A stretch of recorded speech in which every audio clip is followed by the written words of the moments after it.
আর একটু মন খুলে বলেন। আপনি বেশি বেশি সূরা ইখলাস তেলাওয়াত করবেন, আপনার কলিজা, আপনার অন্তর, আপনার ভিতরটা নূর দিয়ে ভর্তি করে দেবেন আল্লাহ। সুবহানাল্লাহ।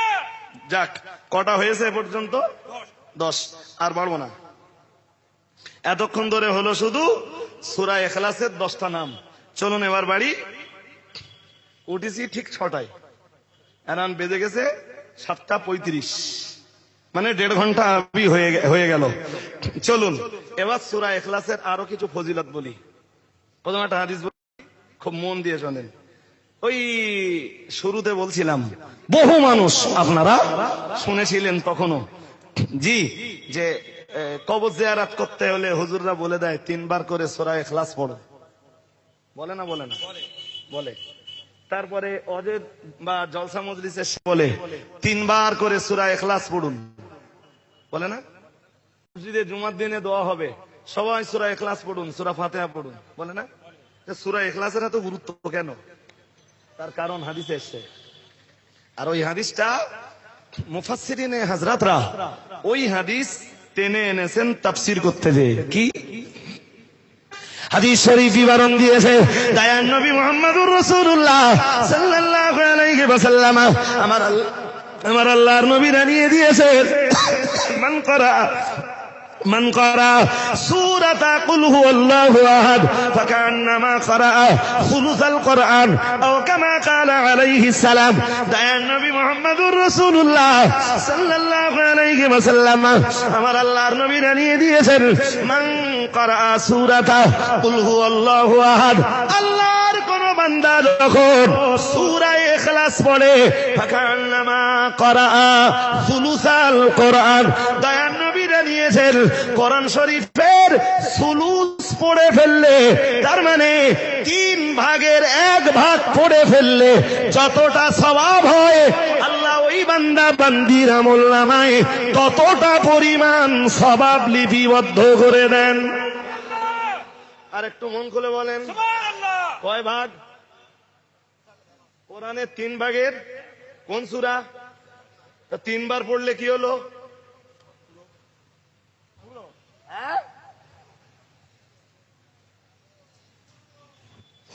3 বার পড়লে পুরো খতম, মানে পূর্ণ কোরআন শরীফ পড়লে, খতম করলে যত সওয়াব হয় আল্লাহ তার আমলনামায় ততটা সওয়াব দিবেন। একটু মন খুলে বলেন। এই জন্যে কবর জিয়ারতের সময় ইমাম সাহেবরা বলেন 3 বার করে সূরা ইখলাস পড়ুন। বক্তব্যের মজলিসের একদম শেষ দিকে কিয়াম সালামের পরে হুজুররা বলে দেন 3 বার করে সূরা ইখলাস পড়ুন। চলুন ওর পরের হাদিসটা দেখি, মানে পরের ফজিলতটা কি আছে, পড়লে কি হবে। জি, আর একটা হাদিস এসেছে, হাদিস শরীফ বিবরণ দিয়েছে আল্লাহ পাকের রাসূল, আল্লাহ পাকের হাবিব জানিয়েছেন অন্য হাদিসে, মান ক্বারা কুল হুয়াল্লাহু আহাদ আল্লাহুস সামাদ লাম ইয়ালিদ ওয়া লাম ইউলাদ ওয়া লাম ইয়াকুল লাহু কুফুয়ান আহাদ উতিয়া মিনাল আজরি মিসলা মিয়াতি শাহীদিন আও কামা ক্বালা আলাইহিস সালাম। দয়ার নবী মুহাম্মদুর রাসূলুল্লাহ সাল্লাল্লাহু আলাইহি ওয়াসাল্লাম অন্য হাদিসের বর্ণনায় জানিয়েছেন, ওগো সাহাবীরা মনে রাখো, আমি আল্লাহ পাকের রাসূল বলছি, মান ক্বারা কুল হুয়াল্লাহু আহাদ, মানে সূরাতুল ইখলাস, আল্লাহ পাকের রাসূল জানিয়েছেন, আল্লাহ পাকের যে বান্দা বান্দি পড়বে সূরা ইখলাস, দয়ার নবী রাসূলুল্লাহ জানিয়েছেন, একবার যদি আল্লাহর কোন বান্দা বান্দি সূরা ইখলাস বলে, উতিয়া মিসলু মিয়াতা শাহীদিন আও কামা ক্বালা আলাইহিস সালাম। দয়ার নবী রাসূলুল্লাহ জানিয়েছেন, 100 শহীদ যারা ইসলাম জিন্দা করার জন্য জিহাদের ময়দানে যুদ্ধ করেছেন, লড়াই করেছেন, সংগ্রাম করেছেন, নিজেদের বুকে তাজা রক্ত ঢেলে দিয়েছেন, সর্বোপরি নিজেদের জীবনকে যারা কোরবান করেছেন, আল্লাহ তাদেরকে যতটা সওয়াব দেবেন, দয়ার নবী রাসূলুল্লাহ জানিয়েছেন, কেউ যদি একবার সূরা ইখলাস তেলাওয়াত করে আল্লাহ তাআলা তার আমলনামায় 100 শহীদের সওয়াব লিপিবদ্ধ করে দেন।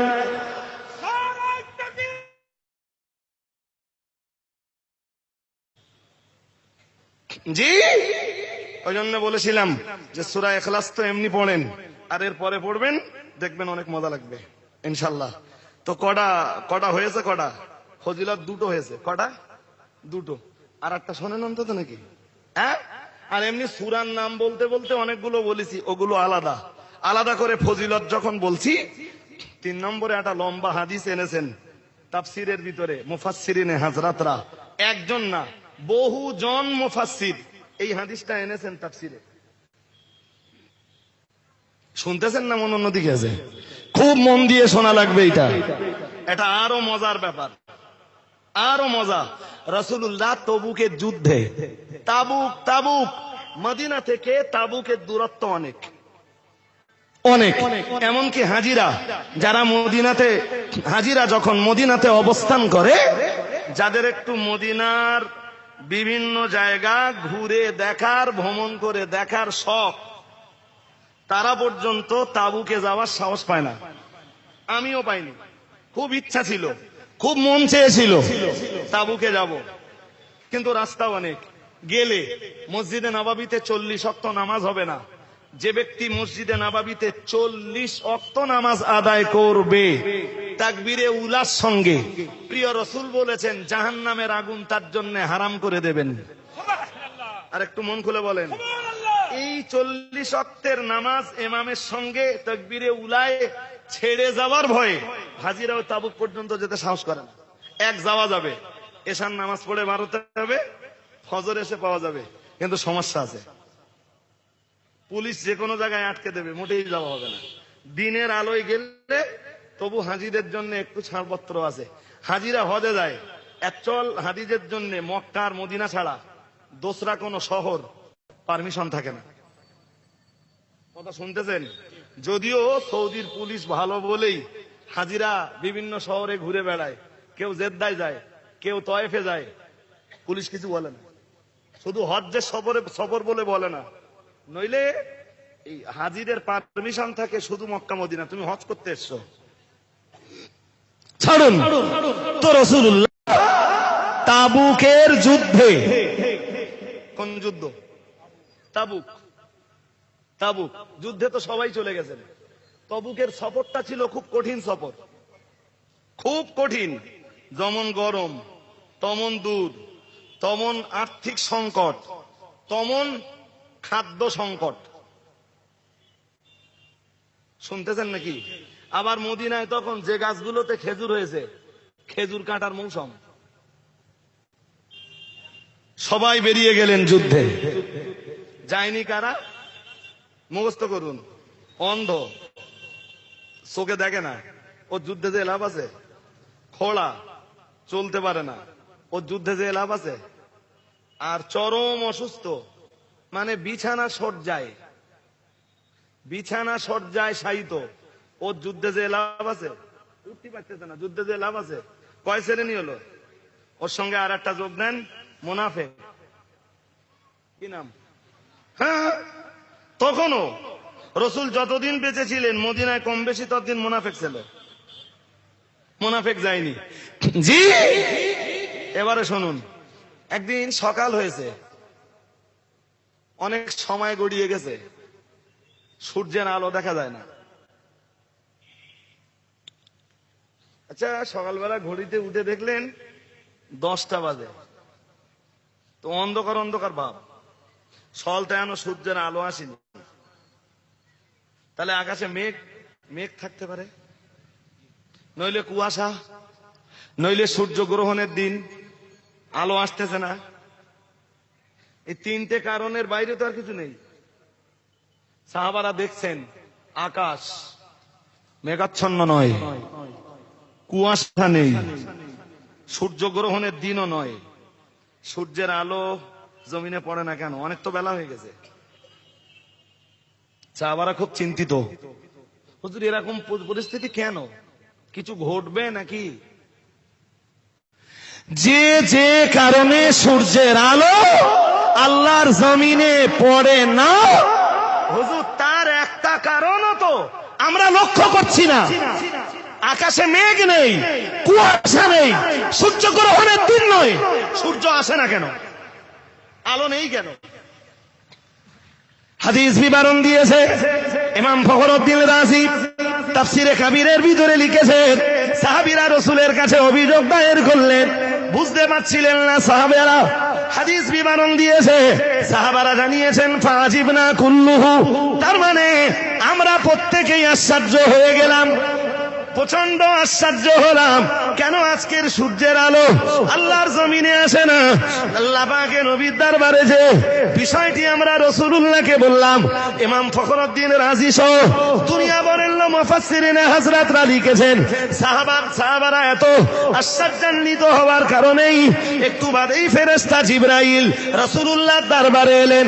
আসসালাতু আসসালামু আলাইকা ইয়া রাসূলুল্লাহ, আসসালাতু আসসালামু আলাইকা ইয়া হাবিবাল্লাহ, ইয়া রাসূলুল্লাহ, ইয়া হাবিবাল্লাহ। হুজুর, আপনার সাহাবীরা বড়ই চিন্তিত, সূর্যের আলো আল্লাহর জমিনে পড়ে না। ইয়া রাসূলুল্লাহ, ইয়া হাবিবাল্লাহ। হুজুর, আপনার সাহাবারা এত আশ্চর্য হয়েছে। না না না না না, সাধারণত এতটা আশ্চর্য হতে আপনার সাহাবীদের পাওয়া যায় না। ইয়া রাসূলুল্লাহ, ইয়া হাবিবাল্লাহ। হুজুর, তাই মহান আল্লাহ আমাকে পাঠিয়েছেন আপনার সাহাবীদের, আপনার সাহাবীরা আপনার কাছে বিষয়টিকে নিয়ে অভিযোগ দায়ের করেছে। তারা আপনার কাছে জানতে চেয়েছে সূর্যের আলো কেন জমিনে পড়ে না। ইয়া রাসূলুল্লাহ, ইয়া হাবিবাল্লাহ। হুজুর, ওই খবরটাই আপনার কাছে দেওয়ার জন্য এসেছি। ওগো আল্লাহ পাকের রাসূল, আপনার একজন সাহাবী মদিনাতে ইন্তেকাল করেছেন। খুব মন দিয়ে শুনুন। ওই বলছিলাম খোলা, অন্ধ অথবা অসুস্থ হতে পারে, যিনি ইন্তেকাল করেছেন উনি যুদ্ধে আসবার সময় অসুস্থ ছিলেন। পারে না? পারে না? পারে না? জি পারে। আল্লাহ পাকের রাসূলকে বললেন, ইয়া রাসূলুল্লাহ, ইয়া হাবিবাল্লাহ। হুজুর, বেয়াদবি মিল্লাহু, জিহাদের ময়দানে আপনি আছেন, তাবুকের ময়দানে আপনার সাহাবীরাও তাবুকের ময়দানে। আপনার এক সাহাবী মদিনার মাটিতে অসুস্থ ছিলেন। হুজুর, তিনি ইন্তেকাল করেছেন। ওগো আল্লাহ পাকের হাবিব, তার নাম হলো হযরত মুআবিয়া ইবনে মুআবিয়া। আপনার সাহাবী মুআবিয়া ইবনে মুআবিয়া অসুস্থ ছিলেন, তিনি ইন্তেকাল করেছেন। ইয়া রাসূলুল্লাহ, ইয়া হাবিবাল্লাহ। হুজুর, তার জানাজা নামাজ পড়ার জন্য আল্লাহর একজন নয়, দুইজন নয়, আল্লাহ পাকের ৭০,০০০ ফেরেশতার নুজুল ঘটেছে। একটু মন খুলে বলেন। নবী তাবুকে, সাহাবীর ইন্তেকাল হয়েছে মদিনায়। জি, জিবরাইল এসে খবর দিচ্ছেন, হুজুর ওই যে ৭০,০০০ ফেরেশতার নুজুল ঘটেছে, তার জানাজা পড়তে। কি পড়তে? কপাল ভালো না খারাপ? ৭০,০০০ ফেরেশতার নুজুল ঘটেছে। হুজুর, ফেরেশতারা যখন ডানা মেলে জমিনে নামছিল, ফেরেশতাদের ডানা ছোট ছোট না বড় বড়? সূর্যের আলো পড়বে আর আসবে আর? আরে বাবা, জিবরাইল যদি পৃথিবীর মাঝখানে দাঁড়ায়, জিবরাইলের ডানা দিয়েছেন আল্লাহ ৬০০। কত? ৬০০। পৃথিবীর মাঝখানে দাঁড়িয়ে জিবরাইল যদি ডানা বিছিয়ে দেয়, তো ডান দিকের ডানা চলে যাবে সূর্যের উদয় স্থলে, মানে সূর্য যেখানে ওঠে, আর বাম দিকের ডানা পৌঁছে যাবে সূর্যের অস্ত স্থলে। ডানা ছোট ছোট, তো ৭০,০০০ ফেরেশতা নামতেছে, সূর্যের আলো আর পাওয়া যাবে? সেই শুরু থেকে আপনাদের তথ্য দিচ্ছি, সবগুলোই কেতাব থেকে। ভালো করে মাথা রাখুন। আল্লাহ পাকের ফেরেশতা জিবরাইল বললেন, ইয়া রাসূলুল্লাহ, ইয়া হাবিবাল্লাহ। হুজুর, ৭০,০০০ ফেরেশতা যখন ডানা মেলে আল্লাহর জমিনে নামছিলেন, হুজুর আল্লাহর জমিনে সূর্যের আলো তখন পড়ছিল না। ও বাবাজিরা, ভাইরা, ভালো করে মাথায় রাখুন। আকাশে মেঘ নেই গো, মানে কুয়াশা নেই গো, আবার সূর্য গ্রহণের দিন নয়। এরপরেও কেন সূর্যের আলো আল্লাহর জমিনে আসে না? বিষয়টা রাসূলুল্লাহকে ফেরেশতা জিবরাইল জিবরাইল বুঝিয়ে দিলেন। আল্লাহ পাকে নবী অনুধাবন করলেন, পরে ভাবলেন সাহাবীদেরকে বুঝিয়ে দেবেন, বুঝিয়েও দিলেন রাসূলুল্লাহ। ফেরেশতা জিবরাইল তখনও রয়েছেন। ইয়া রাসূলুল্লাহ, ইয়া হাবিবাল্লাহ, হুজুর এবারে আপনার কাছে জিজ্ঞাসা, আপনার সাহাবী মুআবিয়া ইবনে মুআবিয়া মদিনা মুনাওয়ারাতে ইন্তেকাল করেছেন। ইয়া রাসূলুল্লাহ, ইয়া হাবিবাল্লাহ, হুজুর আপনার কি মন চায়? আপনি কি তার জানাজা পড়তে চান? দয়ার নবী মুহাম্মদুর রাসূলুল্লাহ সাল্লাল্লাহু আলাইহি ওয়াসাল্লাম, আল্লাহ পাকের নবী বললেন, নবী তো উম্মতের জানাজা পড়তে চাইবেই, আমি রাসূলুল্লাহ তো তার জানাজা নামাজে শরীক হওয়ার মতো প্রবল ইচ্ছা আমার ভিতরে রয়েছে, কিন্তু আমি তাবুকের ময়দানে লাশ মদিনা মুনাওয়ারায় আমি তার জানাজা কেমন করে পড়বো? আল্লাহর ফেরেশতা জিবরাইল বললেন, ইয়া রাসূলুল্লাহ, ইয়া হাবিবাল্লাহ, হুজুর শুধু পড়বেন কিনা বলুন, হুজুর শুধু একবার বলুন আমি পড়বো। বাকি ব্যবস্থাপনার দায়িত্ব আল্লাহ জিবরাইলের উপরে চাপিয়ে দিয়েছেন। একটু মন খুলে বলেন, হুজুর আপনি কোথায়, লাশ কোথায়, ওসব দেখার দরকার নেই, শুধু একবার আপনি বলেন পড়বো। বাকি ব্যবস্থাপনার দায়িত্ব আল্লাহ দিয়েছেন জিবরাইলকে। একটু মন খুলে বলেন, আমি ব্যবস্থা করে দিচ্ছি, শুধু বলেন পড়বো। জি, তা রাসূল তো পড়তে আগেই চেয়েছেন যে উম্মাত মারা গেলে উম্মাতের জানাজা কোন নবী পড়তে চায় না? আর তাতে যদি বিশ্ব নবী হন, আরে বাবা, এই মুনাফিকদের সরদার আব্দুল্লাহ ইবনে উবাই ইবনে সালুল যেদিন মারা গেল, পৃথিবীর ইতিহাসে যে মানুষটা মানে রাইসুল মুনাফিকিন নামে পরিচিত, মানে তামাম দুনিয়ায় যত মুনাফিক জন্মেছে, যত মুনাফিক আছে, যত মুনাফিক ছিল, কি পাস্ট, প্রেজেন্ট, ফিউচার, যত মুনাফিক দুনিয়ায়, সমস্ত মুনাফিক দলের সর্দার আব্দুল্লাহ ইবনে উবাই ইবনে সালুল। জি, এই লোকটা মারা যাবার পর রাসূলুল্লাহ জানাজা পড়তে যাচ্ছিলেন। হযরত ওমর পিছন থেকে জামা টেনে ধরে বললেন, হুজুর কোথায় যাচ্ছেন? বললেন জানাজা পড়তে যাচ্ছি, আব্দুল্লাহ ইবনে উবাই ইবনে সালুল ইন্তেকাল করেছে। বলে হুজুর ইসলামের অমুক অমুক জায়গায় ক্ষতি করেছে। নবীজি ছোট্ট করে তার জবাব দিয়ে বললেন, আমি জানি সে ক্ষতি করেছে, সে আমারে মারবার, আমাকে দুনিয়া থেকে সরিয়ে দেওয়ারও বহু চক্রান্ত করেছে, এরপরেও তো সে আমার উম্মাত। নবীর কোন উম্মাত যদি জাহান্নামে যায় নবী খুব কষ্ট পাবে, তাই আমি যাচ্ছি, যদি জাহান্নাম থেকে বাঁচানো যায়। সুবহানাল্লাহ বলবেন না? একটু মন খুলে বলেন। তো মদিনায় মুআবিয়া ইবনে মুআবিয়া মারা গেছেন রাসূল তাবুকে, তো সাহাবীর মন চাইবে না জানা, রাসূলের মন চাইবে না সাহাবীর জানাজা পড়তে? রাসূল বললেন, জিবরাইল বললেন, হুজুর ব্যবস্থাপনা দায়িত্ব আমার, এক্ষুনি ব্যবস্থা করে দিচ্ছি। জিবরাইল দুটো ডানা দিয়ে জমিনে দিলেন ঝাপটা, আর এক ঝাপটায় জমিন সংকীর্ণ হয়ে গেল, অথবা মদিনা পর্যন্ত যত পর্দা ছিল সমস্ত পর্দা ক্লিয়ার, লাশ রাসূলের সামনে এসে গেল। অবিশ্বাস হয়? কথা বলে না, অবিশ্বাস না বিশ্বাস? রাসূলুল্লাহ মেরাজের বর্ণনা দিচ্ছেন সকালবেলা, যে রাত্রে মেরাজ হয়েছে, মেরাজের বর্ণনা দিচ্ছেন। এসব বলতে গেলে শুধু সময় যাবে। জি, আবু জেহেল শুনেছে একদম খোদ রাসূলের মুখে। কি শুনেছে? যে আমি মক্কা থেকে বার হলাম, বাইতুল মুকাদ্দাসে গেলাম। কোথায়? সে তো ফিলিস্তিনে। কোথায়? হ্যাঁ, বাইতুল মুকাদ্দাস বর্তমান জেরুজালেমরা যেটাকে দখল করে রেখেছে, ইসরায়েলরা দখল করে রেখেছে। জি, তো এই বাইতুল মাকদাসের কথা রাসূল বয়ান করছিলেন, যেটি পৃথিবীর দ্বিতীয় মসজিদ কাবা শরীফের পরে। সুবহানাল্লাহ বলেন। আর একটু মন খুলে বলেন সুবহানাল্লাহ। জি, তো আবু জেহেল শুনে খুব হাসলে, বলে কোথায় বাইতুল মুকাদ্দাস আর কোথায় মক্কা? মুহাম্মদ সাল্লাল্লাহু আলাইহি ওয়াসাল্লামের গল্প দেওয়ার জায়গা পাচ্ছে না। উনি আবু জেহেল খুব হাসতে হাসতে চলে আসতেছে। রাস্তায় দেখা হয়েছে, হযরত আবু বকর তখন যাচ্ছেন, আবু বকর নবীর দরবারে তখনও পৌঁছাননি, আবু বকর যাচ্ছেন।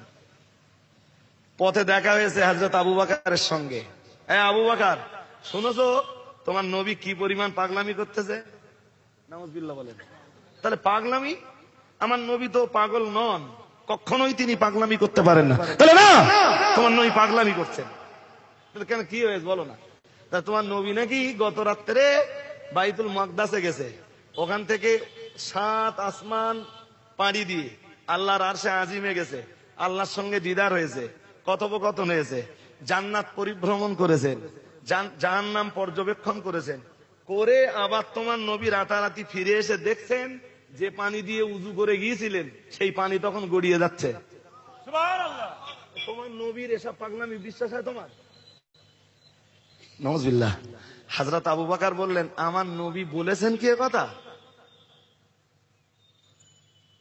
আবু জেহেল বলছে, বলেছেন না তো কি, এখনো বলছেন। আমি তো খানিকটা শুনে চলে এলাম, এখনো বলছে। হযরত আবু বকর বললেন আমি আমার নবীর মুখে এখনো কথাটা শুনিনি। তা তুমি যা বলতেছো এ যদি সত্য হয় তো আমি বিশ্বাস করি বেশক আমার নবী সত্যবাদী। বলেন, আমার নবী যা বলেছে তাকে তার ভিতরে এক চিলটা মিথ্যা নেই। একটু মন খুলে বলে। আরে অন্যেরা বিশ্বাস করেছে মেরাজের কথা নবীর কাছে শুনে, কোরআনে পড়ে। জি, হযরত আবু বকরের প্রথম বিশ্বাস কার কাছে শুনে? এই জন্য তিনি সিদ্দিক। সুবহানাল্লাহ। একটু মন খুলে বলেন, ব্যাখ্যা করার সময় নেই, লম্বা। জি, আবু জেহেল এসে সঙ্গীদেরকে ডেকে বলতে, শোনো তো মুহাম্মদ সাল্লাল্লাহু আলাইহি ওয়াসাল্লাম কি বলেছে? তাহলে কি? তাহলে বলেছেন গত রাত্রে নাকি তিনি বাইতুল মাকদাসে গেলেন, ওখান থেকে 7 আসমান পাড়ি দিয়ে জান্নাত জাহান্নাম দেখে আল্লাহর সাথে দিদার করে আবার 5 ওয়াক্ত নামাজ নাকি উম্মতের জন্য এনেছেন। তোমরা একটু যাও দিন নবীর কাছে। আবু জেহেল তার সঙ্গীদেরকে বলছে, যাও মুহাম্মদ সাল্লাল্লাহু আলাইহি ওয়াসাল্লামের কাছে যে জিজ্ঞেস করো বাইতুল মাকদাসের উঠবার সিঁড়ির ধাপ কটা, জানালা কয়, দরজা কয়। শুনতেছেন? নবী গেছেন, হাদিসে এসছে, সুম্মা দাখালতুল মসজিদা, আমি বাইতুল মাকদাসে ঢুকলাম, ফাসাল্লাইতু ফিহি রাকাতাইন, 2 রাকাত নামাজ পড়লাম, আমি ইমাম হয়ে গেলাম। তামাম দুনিয়ার নবীরা রুহানি হালাতে আমার পিছনের মুক্তাদি, আল্লাহর বিশিষ্ট ফেরেশতারা সবাই আমার পিছনে ইক্তেদা করলেন। সুবহানাল্লাহ। আল্লাহ দুনিয়াতে প্রমাণ করে দিলেন আর একবার, আমি হলাম নবীদের লিডার। সুবহানাল্লাহ। একটু মন খুলে বলেন, ইমামের দাম বেশি না মুক্তাদির দাম বেশি? তো বিশ্ব নবী সব নবীদের ইমাম হচ্ছেন দুনিয়াতে একবার, সমস্ত নবীরা রুহানি হালাতে বিশ্ব নবীর পিছনে নামাজ পড়ছেন, ইক্তেদা করছেন। কোথায়? বাইতুল মাকদাসে। তা নবী ওই সিঁড়ির ধাপ গুনতি গেছে না জানলা দরজা গুনতি গেছে? আচ্ছা, আমি যদি বাগজোলা মসজিদে একদিন নামাজ পড়তে যাই, হঠাৎ ধরুন মাগরিবের নামাজ, তো এমনি তো ব্যস্ততা থাকে, তো ধরুন মাগরিবের নামাজ পড়লাম 3 রাকাত।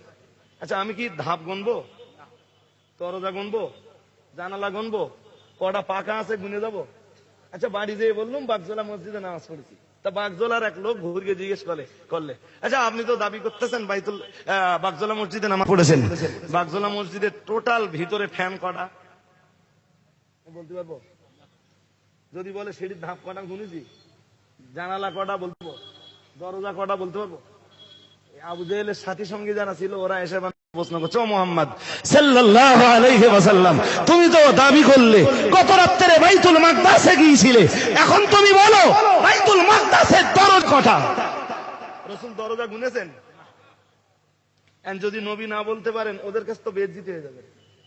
নবীর ইজ্জত রক্ষা করার দায়িত্ব কার? আল্লাহর। ওয়ালিল্লাহিল ইজ্জাতু জামিআ, ওয়ালিল্লাহিল ইজ্জাতু ওয়া লিরাসূলিহি ওয়া লিল মুমিনিন।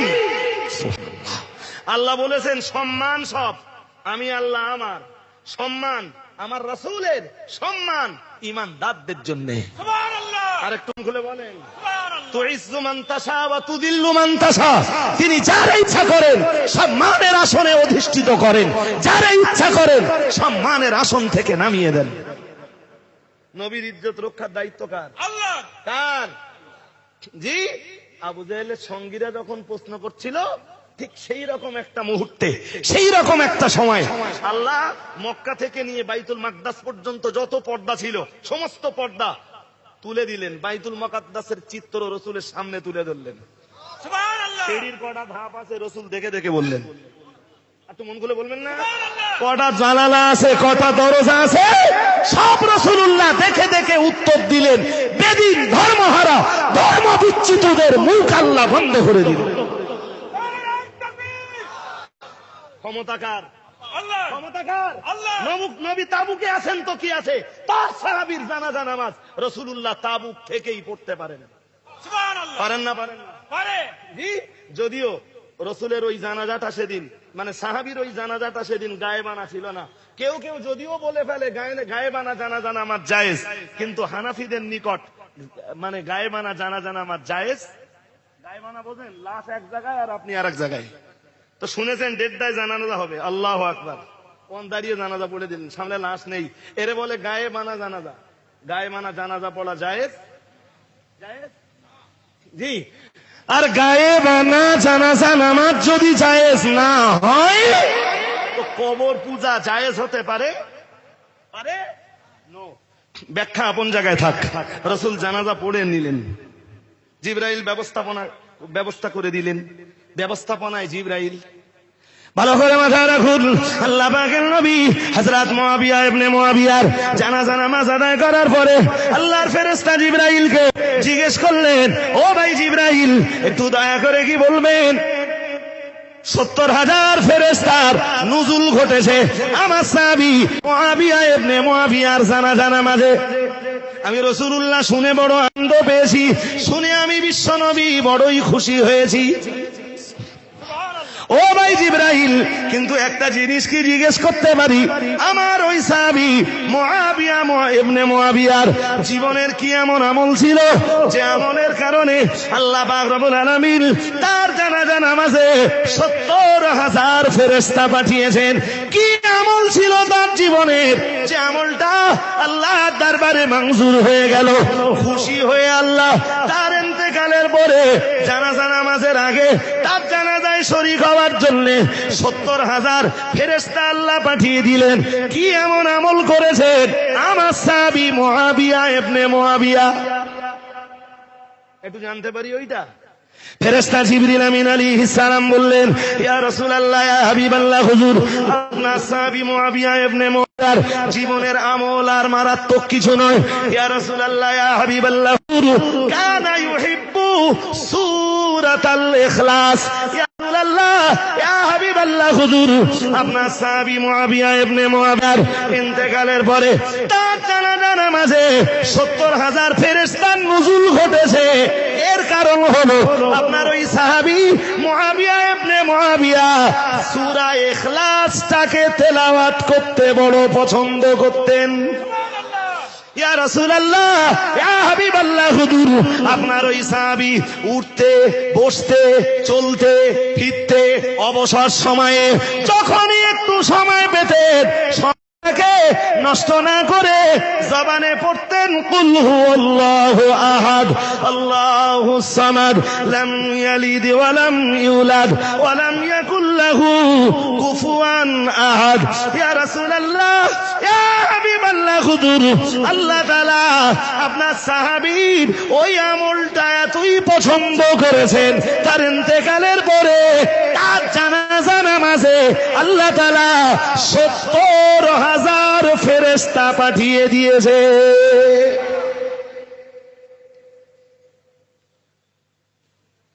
ওই জন্য বলছিলাম যে সূরা ইখলাস এর আগেও পড়েছেন আর এর পরেও পড়বেন।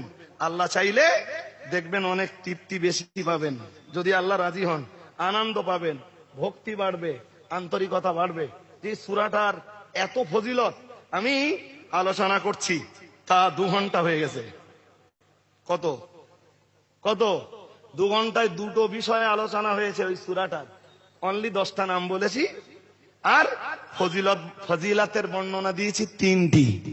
এখনো চাইলে দিতে পারবো, মালিক যদি রাজি হন। জি, এবারে ওর পরের আলোচনা আসবে সাবাবুন নুজুল, আই সাবাবু নুজুলিহা, সূরাটার অবতরণের কারণ। শুনতেছেন নাকি? এরপরে কি আসবে? সূরাটার অবতরণের কারণ। এই এক জায়গা আছে দাউতি গেলি বলে বলে হুজুর একটু কোরআন শরীফের তাফসীর করবেন।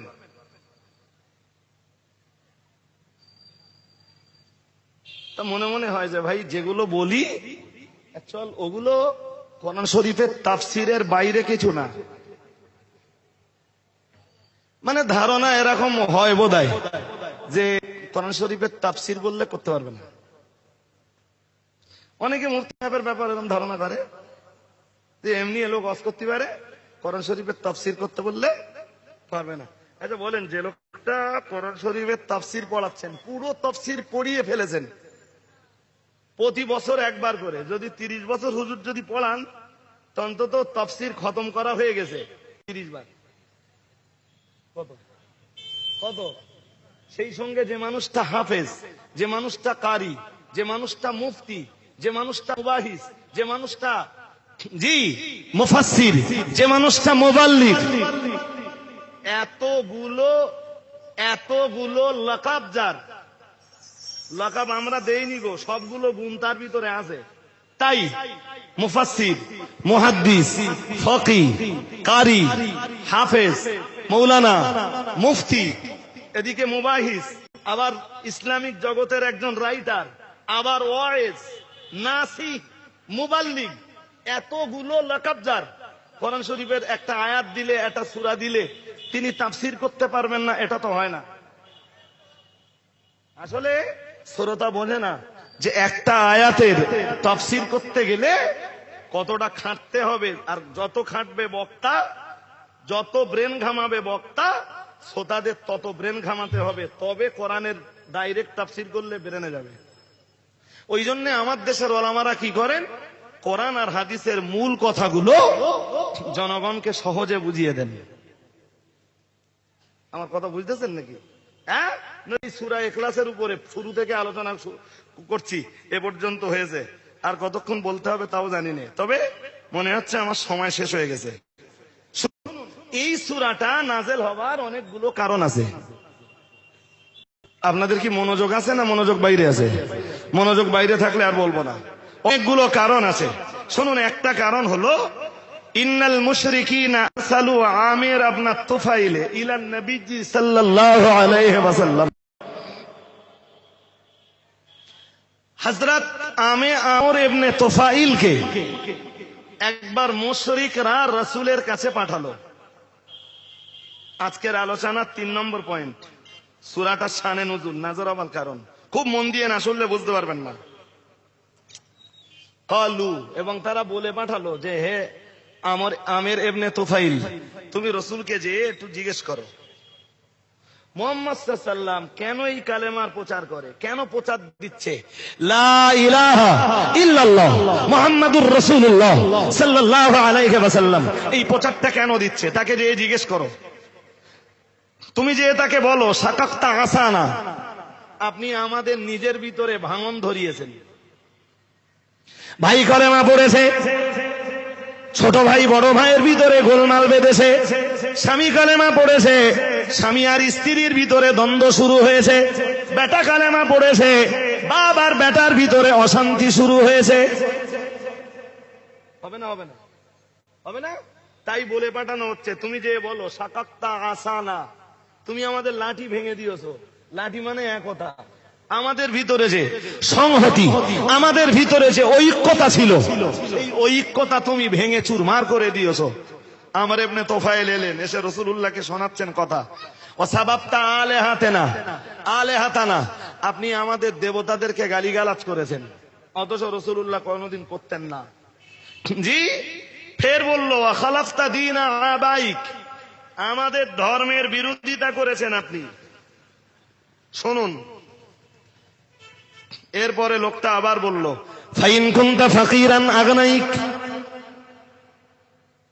আপনার এই কালেমার প্রচারের পিছনে যদি ধনী হওয়ার কোনো কামনা থাকে, টাকা পয়সা জড়ো করার কোনো ইচ্ছা যদি থাকে, আগনাইকা, আমরা আপনাকে কথা দিচ্ছি, আপনাকে ধনী বানিয়ে দেব, তামাম আরবের তামাম টাকা পয়সা সব জোগাড় করব, করে আপনাকে সম্পদের স্তূপের উপরে বসিয়ে দেব।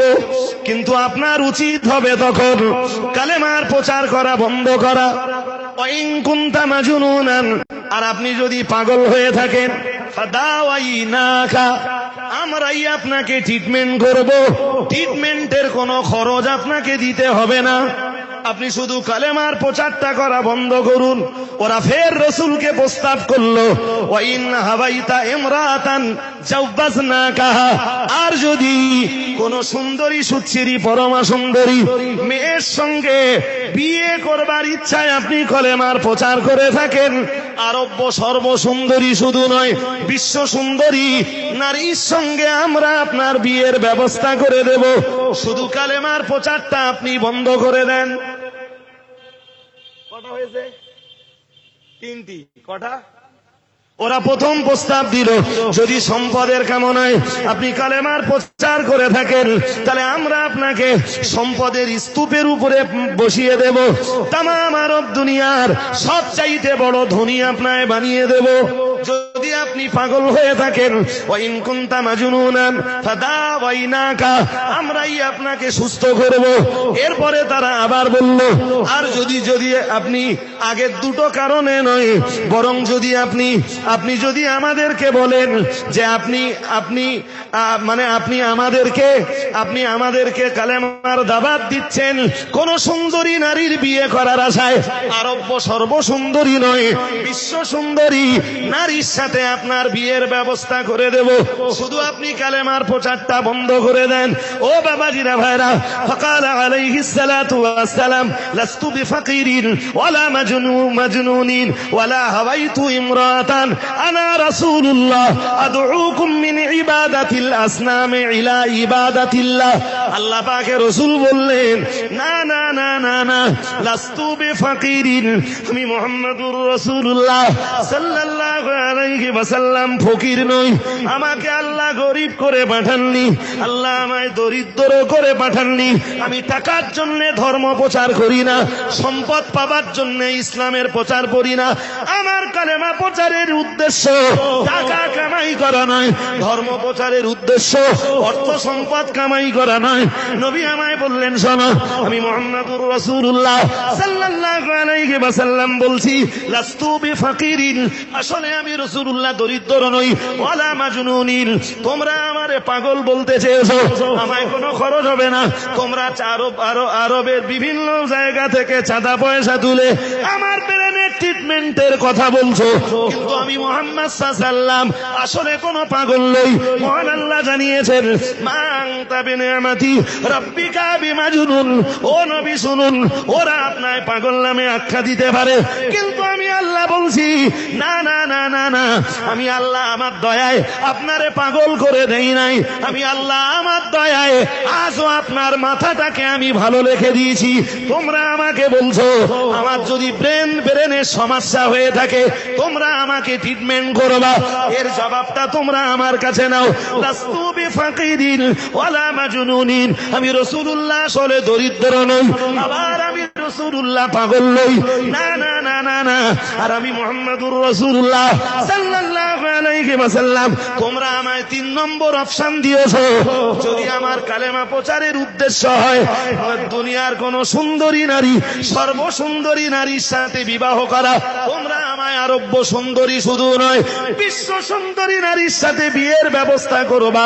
কিন্তু আমি মুহাম্মদুর রাসূলুল্লাহ সাল্লাল্লাহু আলাইহি ওয়াসাল্লাম, আমি আল্লাহর হাবিব বলছি, না না না না, কোন সুন্দরী নারীর সঙ্গে বিয়ে করার জন্য আমি কালেমার প্রচার করি না, একত্ববাদের দাওয়াত তোমাদেরকে দেই না। আল্লাহ পাকের রাসূল বললেন, আসলে বিষয়টি হলো, ইন্নী রাসূলুল্লাহ, ইন্নী রাসূলুল্লাহ, ইন্নী রাসূলুল্লাহ, আমি আল্লাহর রাসূল, রাসূল রাসূল, আদউকুম মিন ইবাদাতিল আসনামি ইলা ইবাদাতিল্লাহ। দুনিয়ার দেব দেবীর পূজার্চনা থেকে আল্লাহ ছাড়া দোসরা তথা অন্যদের ইবাদত থেকে আমি রাসূলুল্লাহ শুধু আল্লাহর ইবাদতের দিকে তোমাদেরকে আহ্বান করি।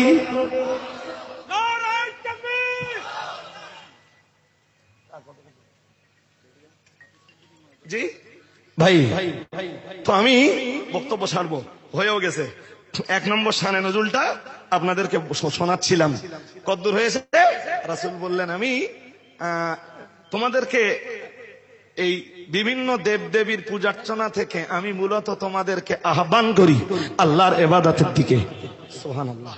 একটু মন খুলে বলেন কার ইবাদতের দিকে বলেন? ব্যাস, ওরা ঘুরিয়ে প্রশ্ন করলো দ্বিতীয়বার, বলল তুমি তো আল্লাহর ইবাদতের দিকে আমাদের ডাকতেছো, তো একটা কাজ করো, তুমি এবারে আমাদের বলো বাইজিল্লানা জিনসা মাবুদিক, তোমার রবের জিন্স কি, তোমার রব কি দিয়ে তৈরি, তোমার আল্লাহ তৈরি কি দিয়ে? আমিন ফিদ্দাতিন আমিন দাহাবিন আম ফিদ্দা, সোনা দিয়ে তৈরি না রূপো দিয়ে তৈরি, তামার না লোহার, কাঠের না অন্য কিছুর? তোমার আল্লাহ তৈরি কি দিয়ে? ফানাজাল সূরাতুল ইখলাস, তখন আল্লাহ সূরা ইখলাস নাজিল করে ওদের প্রশ্নগুলোর জবাব দিলেন। সুবহানাল্লাহ। একটু মন খুলে বলেন, এটা সূরা ইখলাসের নুজুলের একটা কারণ। জি, আরো কারণ রয়েছে, আজ এ পর্যন্ত থাক। ফুরফুরা শরীফ থেকে হুজুর কেবলা এসেছেন, স্যার অনেক আগে থেকেই বসে আছেন, স্যারের একটা নির্দিষ্ট সময় আছে, তিনি অল্পক্ষণ বক্তব্য রাখবেন এবং গুরুত্বপূর্ণ আলোচনাও করবেন। আমি এ পর্যন্ত বলে আজকের বক্তব্যের ইতি সমাপ্তি।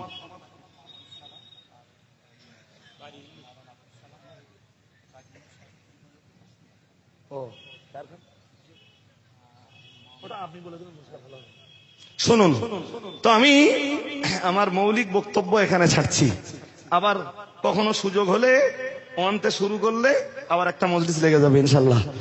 আজকে এ পর্যন্ত থাকবে।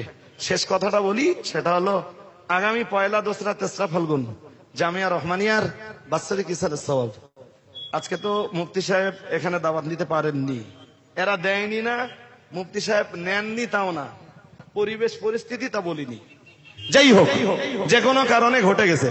তো হুজুর থাকলে তো জামিয়ার দাওয়াতটা দিতেন, তো সে কাজটা আমি একটু করে যাই। জামিয়ার ইসালের সওয়াবের দাওয়াত সবাইকে দিলাম। খাদিজার ইসালের সওয়াব 15-16 কার্তিক যেমন হয়, এবছর তেমন হয়েছে, আগামীবারও ইনশাল্লাহ হবে। এবার তো হয়েছে খুব কঠিন পরিস্থিতির ভিতরে, তখন কেবল আনলক পিরিয়ড শুরু হয়েছে, ওই অবস্থাতে আমরা করে ফেলেছি। খাদিজা অনেক বড় প্রতিষ্ঠান, এক্ষুনি 1000+ মেয়ে পড়ে, এতটা মেয়ের জায়গা দেওয়া, এতটা মেয়ে নিয়ে হোস্টেল পরিচালনা করা, এতিম মেয়ে আছে, এতিম অসহায় দিয়ে 250+ এক্ষুনি মাদ্রাসা তো ফুল রানিং আলহামদুলিল্লাহ। জি, তা এই প্রতিষ্ঠানটা না এখনো দরিদ্র, আর আমার মতো ছেলে মানুষের উপর নির্ভর করে। আচ্ছা, এই আমার মতো ছেলে মানুষ এত বড় প্রতিষ্ঠান দায়িত্ব নেওয়া কি ঠিক হয়েছে? কিছু বলতেছে না, ঠিক আছে? আপনাদের দোয়া আছে? আছে, চলছে। লকডাউনের পিরিয়ডে নতুন বিল্ডিংটা শুরু করেছিলাম, কালেকশন গতবারে খুব ভালো ছিল না, পজিশন ছিল খারাপ জায়গায়, তবুও নতুন বিল্ডিং এর প্রথম তালা ছাদ এটে 2 তালার কলম রেডি করে এখন তোড়জোড় চলছে 2 তালাটা ঢালাই দেওয়া। শুনতেছেন নাকি? 2 তালাটা ঢালাই দেওয়া, এরিয়া দাঁড়িয়েছে 16,000 স্কয়ার ফিট। কত? মোটামুটি বস্তা 50 সিমেন্ট হলে হয়ে যাবে নাকি? তাহলে কতটা? মিস্ত্রি হিসাব দিয়েছে ওর সিমেন্ট যাবে এই ঢালাইতে 1600 বস্তা। কত? ওই পরিমাণ রড, অন্তত 10 লাখ টাকার বেশি রড যাবে, আর ওই সঙ্গে অতটা বালি, অতটা পাথর তো যাবেই। জি, অথচ ফান্ডে যা টাকা আছে, হোস্টেলটা চলছে, মাদ্রাসাটা চলছে আলহামদুলিল্লাহ। ফান্ডের টাকা ব্যবহার করে ছাদ দেবো, এরাম নিয়ত করে বসে থাকলে চলবে না। তাই আসসালামু আলাইকুম।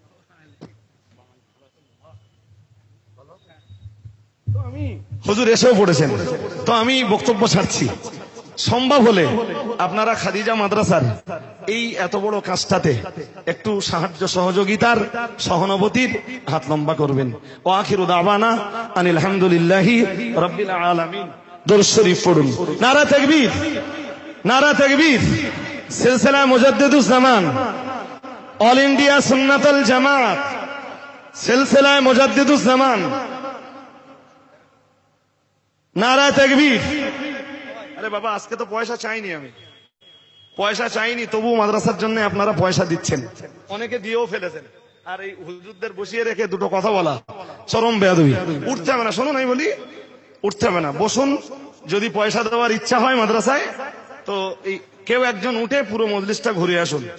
5 টাকা, 10 টাকা, 20 টাকা, 50 টাকা যে যা দেবে তার হাতে আপনারা পাঠিয়ে দেন। মজলিসের ক্ষতি করে লাভ হবে না। আর হাজরাতদের বসিয়ে রেখেও, জি বসিয়ে রাখাটাও তাতে সেটাও হবে বেয়াদবি। তো আমি এ পর্যন্ত ছাড়ছি। পরবর্তীতে ফুরফুরা শরীফ থেকে হুজুর কেবলাও এসেছেন, স্যারও রয়েছেন, অল্পক্ষণ দুটো কথা আপনাদের কাছে বলবেন, মনোযোগ দিয়ে শুনুন। মজলিসে ততটা লোক নেই যতটা মানুষ আপনারা দাঁড়িয়ে আছেন, ঠিক না? তো আমি অনুরোধ করছি, একটু বসা যাবে? ডাকার অপরাধে যদি কেউ চলে যান, তাহলে যেভাবে দাঁড়িয়ে বসে থাকেন, দাঁড়িয়ে থাকেন। আর যদি ডাকবার পরে মনে করেন যে না বস্তি বলতেছে ভালো, তাহলে একটু প্লিজ এসে বসুন। তবে যদি মনে হয় যে আমি ডাকতেছি, যেই ডাক বসে চলে যাবেন, তাহলে যেখানে আছেন দাঁড়িয়ে দাঁড়িয়ে শুনতেছেন, দাঁড়িয়ে না দেন অন্তত দাঁড়িয়ে শুনুন।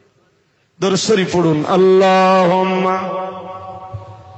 আপনারা যারা রাস্তার সাইডে দাঁড়িয়ে রয়েছেন, ভিতরে পর্যাপ্ত পরিমাণে বসার জায়গা রয়েছে। বড্ড খারাপ লাগছে ভাই, আমি রিকোয়েস্ট করছি আপনারা একটু ভিতরে এসে বসুন, ভিতরে এসে বসুন। আমাদের সব আকাঙ্ক্ষিত বক্তা ইনশাল্লাহ আমাদের মধ্যে চলে এসছেন, আপনারা একটু ভিতরে বসুন। আপনারা জানেন যে উদ্দেশ্যে আমরা এই মাহফিলটা কায়েম করি, তিনি হলেন মরহুম মাওলানা আব্দুস সালাম সাহেব ও মরহুম কাজী ইউনুস সাহেবের স্মৃতিতে এই সভাটা আমরা আয়োজন করে থাকি। যে দুজন ব্যক্তি কেউই এখানকার মানুষ নন, তারা দীর্ঘদিন বাগজোড়াতেই বাস করতেছেন, ঘুরে ঘুরে বেড়াতেন, বিভিন্ন কাজকর্মের মধ্যে তারা থাকতেন। তা তারা দুজনেই আমাদের মধ্যে নেই। সেই দুইটি মহান ব্যক্তির জন্য, ব্যক্তির মানে জীবনের উপরে মাত্র 10 মিনিটে সেই জীবনের বিস্তারিত আলোচনা করবেন। 10 মিনিট সময় বিশিষ্ট অধ্যাপক, প্রাক্তন অধ্যাপক ডক্টর মুস্তফা আব্দুল কাইম সাহেব। আপনারা যারা রাস্তার সাইডে দাঁড়িয়ে আছেন, আপনারা ভিতরে চলে আসুন।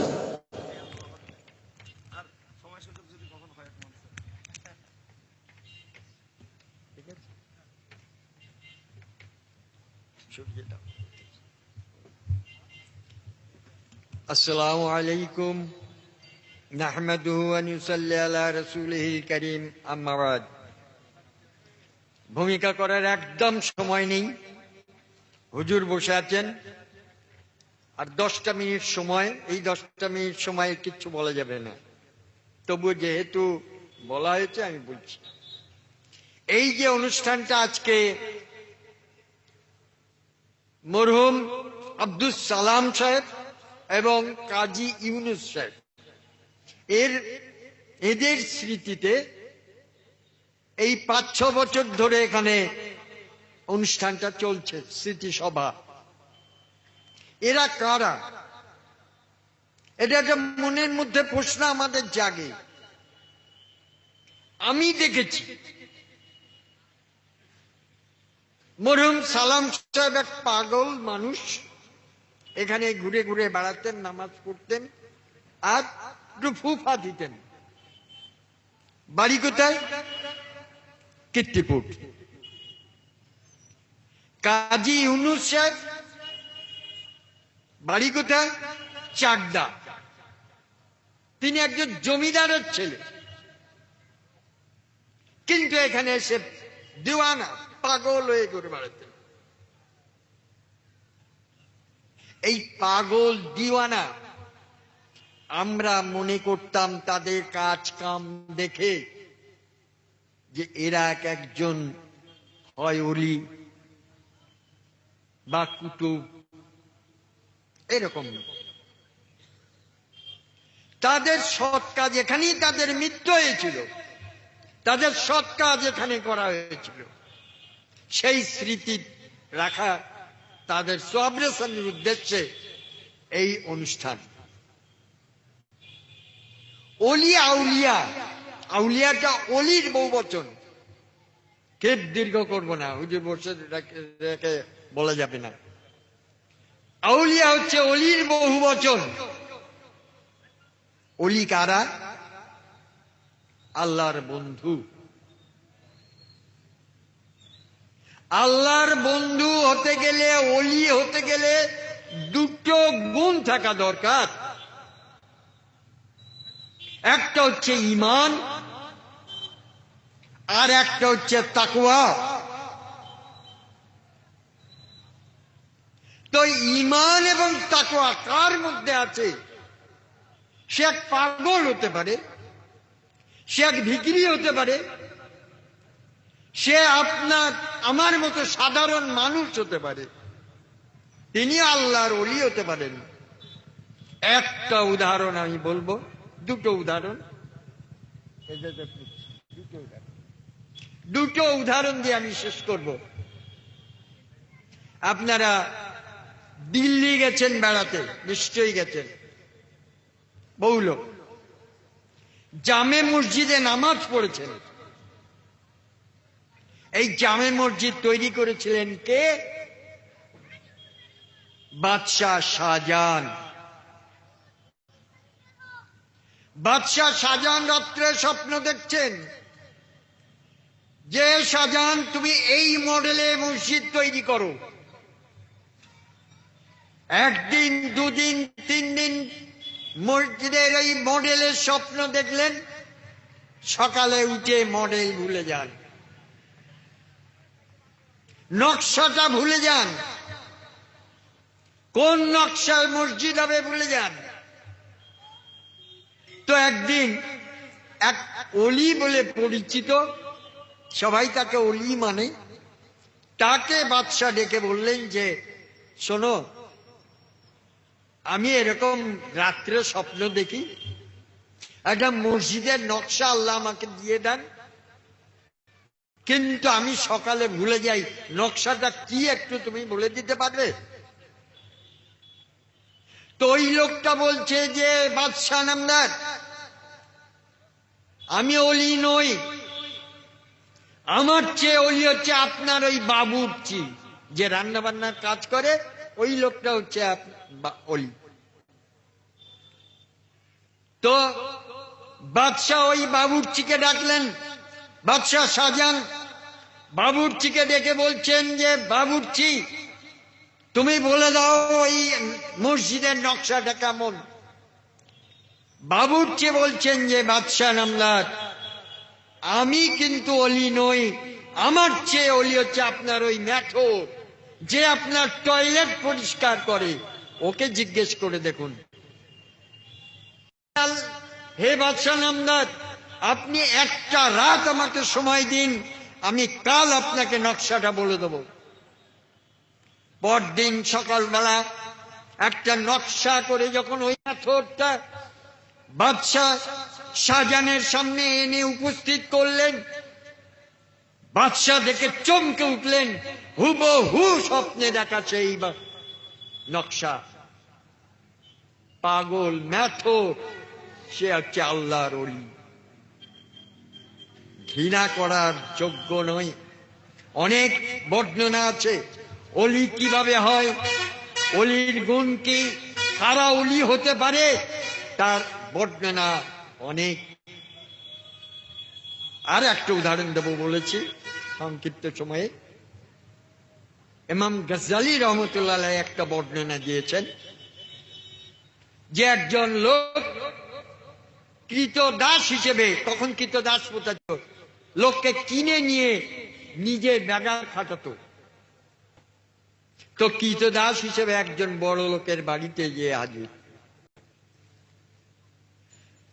তো বললেন যে আমি তো আপনার কৃতদাস, আমি আপনাকে খেতে দেব ঠিক, কিন্তু আমার দুটো শর্ত আপনাকে একটু যদি মানেন আমি উপকৃত হব। তো লোকটা একটু নরম হয়ে বলল, বলো কি শর্ত? বলল, প্রথম শর্ত হচ্ছে আমাকে 5 ওয়াক্ত নামাজ পড়ার সময় দিতে হবে। দ্বিতীয় শর্ত, সারা দিন আমাকে খাটিয়ে নেন, কিন্তু রাতের বেলা আমাকে ছেড়ে দিতে হবে এবং আমাকে একটা নির্জন ঘর দিতে হবে। লোকটা বলল, ঠিক আছে, তাই হবে। একটা জীর্ণ শীর্ণ ঘর দেখে নিলেন ওই মজুর কৃতদাস। সারাটা দিন খাটেন, নামাজের সময় নামাজ পড়েন, সন্ধ্যা হলে ওই ঘরের মধ্যে চলে যান, আর বেরোন না। ওই লোকটা, ওই মহাজন ঘুরতে ঘুরতে রাত্রিবেলা দেখছেন যে ওই লোকটা কি করে, দেখতে হবে আমাকে। দেখতে দেখতে দেখেন, আশ্চর্য হয়ে গেলেন, ওই যে জীর্ণ ঘর, ওখানে ওই লোকটা বসে বসে জিকির করছে, আল্লাহ আল্লাহ আল্লাহ আল্লাহ জিকির করছে, আর ঘরের ছাদটা যেন ফেটে গিয়েছে, আর সেই ফাটা দিয়ে নূর সমস্ত ঘর ভর্তি হয়ে গেছে, আলোয় আলোকিত হয়ে গেছে। চিন্তা করুন, লোকটা স্তম্ভিত হয়ে গেলেন মহাজন। বাড়িতে যে স্ত্রীর সঙ্গে বলছেন যে দেখো, আমরা কিন্তু যাতা নিয়ে খেলা করছি না, একটা সাংঘাতিক জিনিস নিয়ে খেলা করছি, এই খেলাটা তোমাকে কালকে দেখাবো। তারপর দিন রাতের বেলা স্ত্রীকে নিয়ে যখন এই ঘটনাটা দেখালো, স্ত্রী তখন ওই মহাজনকে বললেন যে স্বামীন, তুমি এই লোকটাকে ছেড়ে দিয়ে দাও, ওই লোকটাকে এখানে আর রেখো না, ও হচ্ছে আল্লাহর আবেদ, আল্লাহর ওলি। পরদিন সকালবেলা মহাজন যখন ওই লোকটাকে ডেকে, ওই কৃতদাসকে ডেকে বললেন যে শোনো, তোমাকে আর আমি রাখবো না, তোমাকে আমি আর ছেড়ে দেবো, তার কারণ তোমার এই এই কাণ্ড কারখানা আমরা দেখেছি, অতএব তুমি যেন কোনো লোক নও, অতএব আমরা তোমার লাগবো না। সঙ্গে সঙ্গে ওই লোকটা আল্লাহর কাছে ফরিয়াদ করে বললেন, ইয়া আল্লাহ, আমার গুপ্ত রহস্য যখন জেনে নিয়েছে লোকে, আল্লাহ তুমি আমার এই পৃথিবীতে আর রেখো না, এক সেকেন্ড রেখো না, তুমি আমাকে ইন্তেকাল করো, মওত করো। সঙ্গে সঙ্গে ধুলায় লুণ্ঠিত হয়ে পড়লো, লাশ হয়ে গেল, মৃত্যু ইন্তেকাল করে গেল। এই হচ্ছে আল্লাহর ওলি, আল্লাহর দোস্ত, আল্লাহর বন্ধু আবেদ। যাই হোক, আমার জন্য দোয়া করুন। হুজুর বসে আছেন। আমা আলাইনা ইল্লাল বালাগ।